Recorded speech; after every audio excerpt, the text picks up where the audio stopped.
ठीक है, तो ये बात आ गई आपको समझ में कि ये हम लोग इसको ऐसे लिखते हैं। अब जैसे देखो 1 के बाद दूसरा एलिमेंट क्या है, ये 1 जो है एक एलिमेंट है, 2 जो है एक एलिमेंट है, 3 जो है एक एलिमेंट है। तो मैं बोलूँ 1 के बाद नेक्स्ट एलिमेंट क्या है, वो है 2। ठीक है ना, तो हमने पहला एलिमेंट 1 लिखा और जो नेक्स्ट एलिमेंट है 2 उसको सेपरेट करने के लिए कॉमा यूज़ किया है। और जब हमने सारे एलिमेंट्स लिख लिए तो उसको हमने कर्ली ब्रैकेट से क्या कर दिया, इनक्लोज कर दिया। तो ये हमारा क्या हो गया, set of natural number less than 6। ठीक है, यहाँ तक कोई प्रॉब्लम नहीं होगी आप लोगों को। इसके बाद आ जाओ बच्चे, ये तो हमारा नेचुरल नंबर हो गया। अब जैसे अगर मैंने बोला कि 1, ये 1 लिखा, एक ये सिंबल मैं यूज़ करता हूँ ऐसे करके, ई को लिया ऊपर से थोड़ा प्रेस कर दिया, कैपिटल ई को। तो इसका, इस सिंबल का क्या मतलब होता है, इसका क्या मतलब होता है, बिलोंग्स टू। ऐसे का मतलब क्या होता है, बिलोंग्स टू।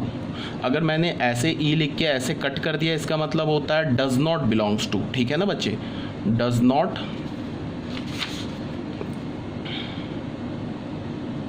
Belongs to. इसका क्या मतलब होता है, इसे हम क्या रीड करते हैं, फॉर ऑल। इसे हम क्या रीड करते हैं, सच डैट। ठीक है, इसको क्या रीड करते हैं, इम्प्लाइज डैट। ऐसे लिख के ऐसे कर दिया, इसका क्या मतलब होता है, इसे कैसे रीड करते हैं, does not implies that, does not implies that. ठीक है, तो मैं थोड़ा पेपर लिख रहा हूँ, थोड़ा टिल्ट करके लिख रहा हूँ। आई थिंक आप लोगों को समझ में आ रहा है, कोई प्रॉब्लम नहीं होगी। ठीक है, जैसे मैंने लिखा 1, तो 1 तो बिलोंग कर रहा है ना, ये सेट का एलिमेंट है, दिख रहा है हमें, तो हम लिखेंगे 1 बिलोंग्स टू ए। इसको रीड कैसे करेंगे, 1 बिलोंग्स टू सेट ए। फिर मैंने लिखा 4 बिलोंग्स टू सेट ए। फिर मैंने लिखा 6 तो इसका एलिमेंट नहीं है, तो ऐसे लिखने के बाद ऐसे करके कट कर देंगे। इसका क्या मतलब है, 6 does not belongs to A. जैसे मैंने लिखा 1/2, तो 1/2 does not belongs to set A, तो ऐसे करके क्लोज कर देंगे, ये कट कर देंगे। ये क्या हो जाएगा, 1/2 does not belongs to set A. I think आपको आ गया होगा समझ में, कोई प्रॉब्लम नहीं होगी।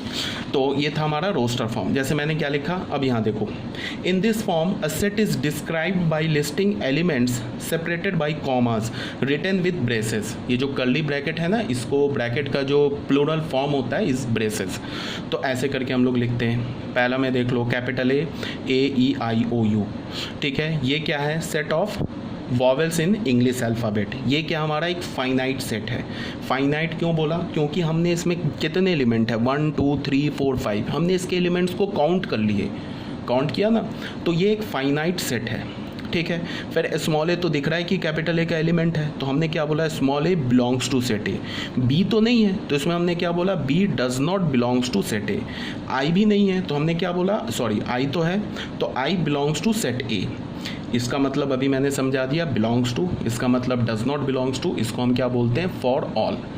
ठीक है, तो ये 2 पेज हमारा क्लियर हो गया। अभी कोई अगर डाउट होगा तो बच्चे पूछ लेना तुम लोग। ठीक है, अच्छा, डाउट पूछने में कोई भी तुम लोग को हेजिटेशन नहीं होनी चाहिए, जितने भी डाउट्स पूछना पूछो बिल्कुल। अगर एज अ लेम क्वेश्चन भी नहीं समझ में आ रहा है, 1+1 भी 2 होता है, नहीं होता है, ये भी अगर नहीं है तो भी पूछो। डाउट कभी अपने पास मत रखो, मैं हमेशा बोलता हूँ डाउट पूछो, जितने भी डाउट पूछना पूछो। ठीक है, तो अब ये आ जाओ इसका बी पार्ट में। जैसे हमने क्या लिखा, 2 4 6 8 डॉट डॉट दे दिया, इसको हम क्या बोलेंगे, set of all positive even integer. साफ साफ दिख रहा है ना, ये सारे इवन इंटीजर्स हैं, और फिर कैसे इवन इंटीजर्स हैं, पॉजिटिव भी है, तो उसको हम क्या बोलेंगे, set of all positive even integers. ये जो बच्चे हैं ये एक इनफाइनाइट सेट है। क्या ये इनफाइनाइट सेट है। ये इनफाइनाइट सेट क्यों बोलेंगे, क्योंकि अगर मैं तुम्हें बोलूँ क्वेश्चन ये दूँ कि ये जो कैपिटल बी में जो एलिमेंट्स लिखे हुए हैं ना, इसको काउंट करके बताओ, उससे पहले ये जो 3 डॉट है ना, 3 डॉट का क्या मतलब है, ये 8 के बाद 10 है, 10 के बाद 12, ऐसे बढ़ाते जाओ, जब तक है नहीं इनफाइनाइट टाइम्स बढ़ाते जाओ। तो अगर मैं तुम्हें बोलूँ कि इसे काउंट करके बताओ, तो तुम काउंट ही नहीं कर सकते हो। ठीक है ना, तो नहीं काउंट कर सकते हो, इसका मतलब क्या है कि इस सेट के जो एलिमेंट्स हैं वो काउंटेबल नहीं है। तो अगर किसी भी सेट के एलिमेंट काउंटेबल नहीं है तो उसे हम क्या बोलते हैं, इनफाइनाइट सेट। और ये सेट के जो एलिमेंट्स हैं वो पॉजिटिव इवन इंटीजर्स हैं। तो ये भी पॉइंट क्लियर हो गया होगा, कोई प्रॉब्लम नहीं है। अब बच्चे आ जाओ सेट बिल्डर फॉर्म में। सेट बिल्डर फॉर्म में जो होता है ना, अभी मैंने क्या बोला कि जो रोस्टर जो फॉर्म है वो जनरली नहीं, रोस्टर फॉर्म हमेशा हम डिस्क्रीट सेट के लिए ही लिखते हैं। क्योंकि बच्चे तुम ऐसे देखो, जितने भी डिस्क्रीट सेट होते हैं ना उसको हम रोस्टर फॉर्म से ही रिप्रेजेंट करते हैं। चाहो तो तुम उसको सेट बिल्डर फॉर्म से भी रिप्रेजेंट कर सकते हो, but in general discrete set is represented by roster form में रिप्रेजेंट होता है। जैसे ये बच्चे डिस्क्रीट सेट है ना, इसको हमने रोस्टर फॉर्म में लिखा। रोस्टर फॉर्म में कैसे लिखा, कर्ली ब्रैकेट लिखा, सारे एलिमेंट्स को कॉमा से सेपरेट कर दिया। अब फाइनाइट सेट है तो हमने ये ब्रैकेट बंद कर दिया सारे एलिमेंट्स लिखने के बाद। अगर इनफाइनाइट सेट था, डिस्क्रीट सेट था, तो हमने कुछ एलिमेंट्स को लिखे, उसके बाद हमें पैटर्न पता चल गया, उसके बाद हमने 3 डॉट लगा दिया, फिर हमने ब्रैकेट बंद कर दिया। सेट बिल्डर फॉर्म में क्या है कि इसमें हम डिस्क्रीट सेट को भी सेट बिल्डर फॉर्म में लिख सकते हैं और कंटिन्यूअस सेट को भी सेट बिल्डर फॉर्म में लिख सकते हैं। पहले इसको हम डिटेल से समझते हैं क्या है, उसके बाद फिर आगे आते हैं। इसमें क्या बोल रहा है, सबसे पहले In this form, a set is described by describing property Px of its element x। मतलब क्या है ये समझो। जैसे हमने Px बोला, ये Px का क्या मतलब है, P represent for property, X represent for property of X। तो ये क्या होगा हमारा, इसे हम क्या बोलेंगे, property of X। Property of X मतलब क्या है, इसको हम रीड कैसे करेंगे, Px को बोलेंगे प्रॉपर्टी ऑफ X। ठीक है, X की प्रॉपर्टी। तो हम इस फॉर्म में, जो हमारा सेट बिल्डर फॉर्म है, इस फॉर्म में हम करेंगे क्या कि सेट के एलिमेंट्स को फिजिकली नहीं लिखेंगे, उन सारे एलिमेंट्स जो एक सर्टेन मतलब एक जो प्रॉपर्टी को सेटिस्फाई कर रहा है उस प्रॉपर्टी को लिख देंगे। एलिमेंट्स नहीं लिखेंगे, प्रॉपर्टी लिख देंगे सारे एलिमेंट्स का। तो वो क्या हो जाएगा, किस फॉर्म में हो जाएगा, सेट बिल्डर फॉर्म में। अब वो प्रॉपर्टी लिखेंगे कैसे, उसका भी रूल है। जैसे हमने ए सेट लेना है, सेट ऑफ ऑल ऐसे लिखेंगे। देखो सेट ऑफ, इसको पहले इसको भी ऐसे समझो। ए सेट लिखा, प्रॉपर्टी कैसे लिखेंगे, इस कर्ली ब्रैकेट को हम क्या रीड करते हैं सेट बिल्डर फॉर्म में, द सेट ऑफ ऑल। इस कर्ली ब्रैकेट को क्या बोलते हैं, द सेट ऑफ ऑल। उसके बाद एक्स लिखा। ठीक है, ये 2 डॉट को हम क्या रिप्रेजेंट करते हैं, क्या कैसे रीड करते हैं, सच डैट, अभी बताया मैंने। उसके बाद लिखेंगे Px होल्ड्स। ये लिखने का फॉर्मूला बोल लो, सेट बिल्डर फॉर्म लिखने का ये फॉर्मूला है। मतलब क्या है, इसको हम अगर इस पूरे को अगर हमें रीड करना हो तो हम रीड कैसे करेंगे, इस ब्रैकेट के लिए क्या बोलेंगे, the set of all x such that Px holds. मतलब क्या है, पहले जो एलिमेंट्स है उस एलिमेंट को हम स्मॉल x से रिप्रेजेंट करेंगे, 1-2 डॉट लगाएंगे और उसके बाद इस स्मॉल x का प्रॉपर्टी लिखेंगे इस 2 डॉट के बाद। पहले स्मॉल x किसे रिप्रेजेंट करेगा, elements of in this set A, 1-2 dot लगाएंगे और इस 2 डॉट के बाद इस x का हम प्रॉपर्टी लिखेंगे। फॉर एग्जांपल देखो, जैसे अभी हमने एक सेट लिया था ना, सेट ऑफ ऑल, अभी रोस्टर फॉर्म में, set of all vowels in English alphabet. ध्यान से देखो, set of all vowels in English